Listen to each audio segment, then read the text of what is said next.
இன்றைக்கி வந்து spicy cheese chicken எப்படி செய்யுதுன்னு பார்க்கலாம். இதை ட்ரை பண்ணி பாருங்கள். யம்மியாகவும் டேஸ்ட்டாகவும் இருக்கும். இதுக்கு நான் வந்து 1/2 கிலோ சிக்கன் எடுத்திருக்கேன்.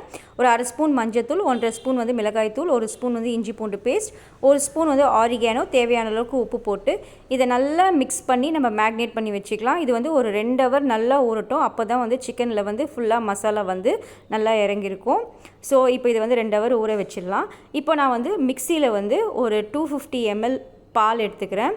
ஒரு பெரிய சைஸ் தக்காளி சேர்த்துக்கலாம். ஒரு 50 கிராம் வந்து சீஸு, 1 ஸ்பூன் ஆரிகானோ, தேவையான அளவுக்கு உப்பு போட்டு இதை நல்லா வந்து கிரைண்ட் பண்ணி எடுத்துக்கலாம். இப்போது இது வந்து 2 ஹவர் ஊறின சிக்கனை வந்து இப்போ நான் பேனில் சேர்த்துக்கிறேன். பேனில் சேர்த்துட்டு இது நல்லா வந்து கொஞ்சம் நேரம் ஃப்ரை பண்ணி கொதிக்க விடலாம். நல்லா வந்து கொஞ்சம் சிக்கனில் அந்த தண்ணிலாம் விட்டதுக்கப்புறமா மிக்சியில் அரைச்ச அந்த மிக்சரையும் அதில் சேர்த்துடலாம். சேர்த்துட்டு இது நல்லா கொஞ்சம் கொதி வரும்போது இப்போ மூடி போட்டு மூடிட்டு ஒரு 15 மினிட்ஸ் நம்மளுக்கு விட்டோன்னா நம்மளுக்கு வந்து சிக்கன் ரெடி.